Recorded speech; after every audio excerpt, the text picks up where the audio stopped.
Hi, and welcome back to Bean Talk. Chances are that you clicked on this video because you're new in the specialty coffee world or thinking about buying your first espresso machine, or maybe want to get into filter coffee. This video is our first one of our Coffee Masterclass by Bean Talk. We want to take you from an enthusiastic coffee beginner all the way to a professional barista. Today, in our first video, we want to cover some of the basic theory behind coffee. But it's not going to be as boring as maybe back in school when you had to take some classes. But coffee is such a wonderful product, and I want to bring the background of coffee and everything coffee has to go through and the producers a little bit closer so that you fall in love with coffee just like I did. First, we have to cover, okay, where does coffee actually come from? Maybe let's start really at the origin. Where does coffee grow? That's quite simple to answer. Coffee grows within the coffee belt, which is 25 degrees north of the equator and 30 degrees south of the equator at high altitudes. For this reason, maybe let's take a look at our little coffee tree that we have here. As you can see, coffee grows on a tree. Usually these trees are capped at about 1.5 meters to 2 meters tall. And one thing that you might notice right away when you look at this tree, even though of course this is not a real tree, it's a plastic replica. But as you can see here, the coffee cherries aren't ripe the same way. So if you would compare it to like regular cherries or maybe apricots, then usually you have every fruit on a branch turns green and then red at the same time. But here, it's not that way. On a coffee tree, you can actually have on the same branch a perfectly ripe cherry, one that's still slightly green, or even an overripe one, making it quite difficult to harvest. Because ideally, of course, we only want to harvest the perfectly ripe cherries and not the green ones. Okay, so I just mentioned that the fruit of the coffee tree is actually called a coffee cherry. And here we have a little model of a coffee cherry. It actually has different layers to it. If we look all down here, that's what you might know as the coffee bean, which is actually the seed of the coffee cherry. We do have some layers in between. The first layer would be the skin and the pulp. That's something that you can easily remove. But then we have the parchment or mucilage that's quite difficult to remove, which is important for processing, which we're going to cover in detail in another video. Anyways, as you can see, you have 2 beans usually per coffee cherry. Let's say I'm a coffee farmer. Now my coffee cherries are collected from the tree. What happens now? As I have my coffee cherries in bags, now that I know I only want the seed inside, there are a few different things how I can come to this result. If I'm a coffee farmer and I want to come to this seed, as you can see, there are a few things standing in my way. So there are a few different things you can do to only get your bean or seed in this case. Because we want to remove this part of the skins, the easiest thing would be to just take the whole cherry and let it dry. And then after you let it dry for a few weeks, you can just rip everything off. Another way would be just rip off this part, as the parchment is quite difficult to get off, and then do some fermentation and washing. And then eventually you also get this and can dry it. This is the wash process. I don't want to get too much into detail about this because I'm planning to do a whole other video just about processing, because it's such an important part about coffee. Let's say now after this whole process, we're left with a couple of green coffee beans. Then of course, they usually get to a warehouse in the origin country.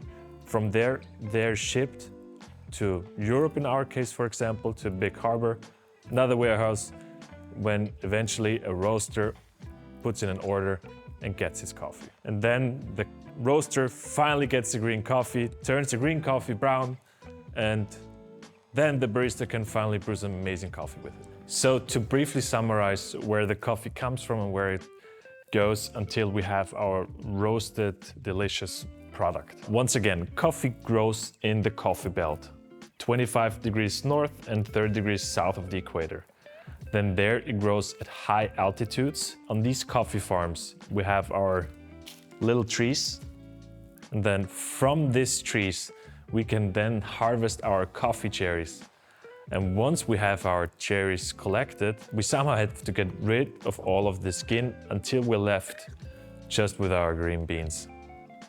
Once we have accomplished that, we need to ship our little bean over to Europe or wherever it goes. And then once this comes to the roaster from the warehouse, you can finally roast the beans, and then we can brew a phenomenal coffee. So one interesting fact about coffee is that it can actually very well absorb smells, which comes in handy if you're at a drugstore and trying out new perfumes. This is also a problem for the coffee beans because, of course, if at this stage I mix overripe coffee cherries with ripe coffee cherries, and the overripe cherries already have some sort of smell to them, the other ones will absorb it. And so this is a crucial part why it's very difficult to have a high quality coffee throughout this whole way. Because everywhere you go, coffee could potentially be contaminated because it absorbs another smell, gets moist or whatever, and then just can't have this nice taste that we all love so much. So this is why it's so crucial when harvesting coffee, sorting coffee, processing coffee, shipping coffee, and all that. It has to be done in a very clean manner so that you don't contaminate the coffee with other smells or moisture to have very high quality product at the end. Also the reason why there's such a broad scale on the prices of coffee, of course. Of course, it doesn't only come down to that, but also which kind of coffee and where the coffee comes from. We've already talked about the origin, but one thing that's also interesting are the different varieties of coffee. Many people probably know that there's Arabica and Robusta, so Coffea Arabica and Coffea Canephora. While many people say, okay, I like Arabica or Robusta more, that's about as accurate as saying I prefer red wine or white wine. Within these two families, basically, of coffee plants or varieties, there are many, many more, hundreds of more varieties. At this point, I don't want to get too much into detail about the different varieties and where they usually come from or how they taste, but just want to give a general overview about Arabica versus Robusta. Arabica coffee beans, for example, are often called high altitude coffee. That's because Arabica usually grows at over 1,000 meters of altitude, while Robusta already starts at about 500 meters of altitude. This is quite important for a very particular reason, because Arabica has less caffeine than Robusta does. So Robusta actually has about 2 or 3 times the amount of caffeine this Arabica does. But what is caffeine actually? Caffeine is used by the plant to protect itself from insects. So of course at higher altitudes there are less flies or other insects that might harm the plant. And that's why Arabica doesn't have to have as much caffeine as Robusta does. Robusta, on the other hand, because it's lower, has to have some defense mechanism against these insects. Also making Robusta, as the name says, more robust in general. Talking about the taste of Arabica versus Robusta, which most people are probably interested in. Arabica usually is what we would think of a very aromatic, maybe acidic coffee, while Robusta usually has more woody or earthy flavors, which to most people doesn't seem as pleasant. Arabica or Robusta doesn't necessarily mean that it's of a lower or higher grade.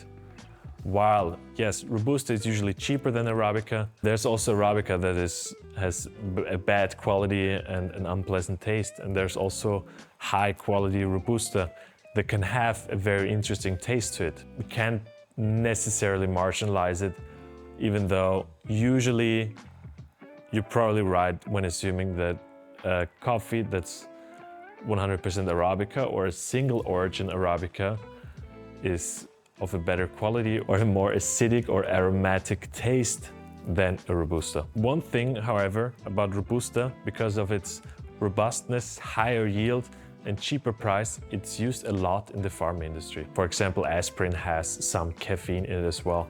That's usually extracted from Robusta coffee beans. You might be wondering, after all this talk, hey, I'm out of coffee, I need to buy a new one. Which one should I buy now? My first suggestion before saying Arabica or Robusta would be go to a local coffee shop or a roaster where you can get a good quality coffee, where usually they also work closely with the coffee farmers. For example, like looking at this coffee from Deluxe Cafe, who's a good friend of mine. Usually when a roaster puts down stuff like the farm, which in this case would be Capim Branco or the variety, the processing, etc. There's probably also some doubts there, but usually you can assume they somewhat work closely with the farmer if they put on the farm on their bags. So not wondering about Arabica or Robusta, of course it comes down to what coffee you drink. If you like to drink filter coffee, then I would highly recommend going for a 100% Arabica single origin coffee. That's a light or medium roast. If you like espresso or mocha, then of course you could also go with a Robusta blend. Unless you're really hardcore, I would not recommend drinking 100% Robusta unless you have a bad day or couldn't get much sleep, because that's gonna get your pump going for sure. In that case, anyways, get a medium or dark roast of either Arabica or a blend with Robusta, depending on whether you like your espresso to be more on the fruity acidic side or if it could be a little darker or more Italian style of roast. That would be my recommendation concerning what coffee you should buy. In case this might be your first adventure into the beautiful world of specialty coffee, then I would really dare you to go into a local specialty coffee shop or to roaster and try their coffee. Maybe even go for something crazy, try a fruity coffee, just so you know what kind of different flavors there can be in coffee.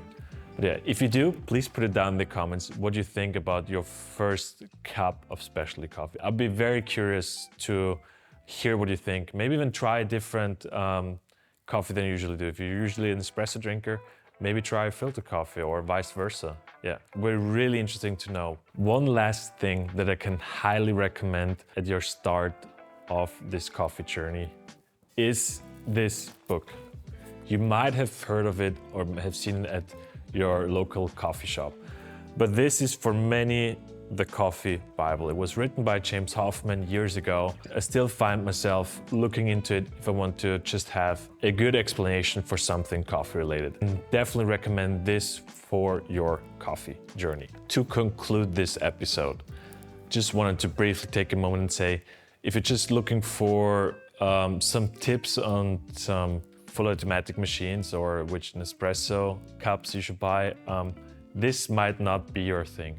Because here I really want to awaken the coffee lover within you and take you, as I said at the beginning, from a coffee enthusiastic beginner all the way to a professional. In future videos, for example, I want to cover how to properly make filter coffee, how to set your grinder for espresso, learn more about processing, flavor profiles, etc. We really want to build up on this basic theory that we did today to take you all the way to a professional barista. Hopefully, in that way, you will also find your passion to coffee, just like I did. I think that's it for today. I hope you enjoyed this video. If you did, please hit the like and subscribe button. It would mean a lot. And turn into our next video where we'll talk about pour over coffee and how to get your first barista setup at home. Tune in and I will see you next time. Until then, drink loads of good coffee. Bye.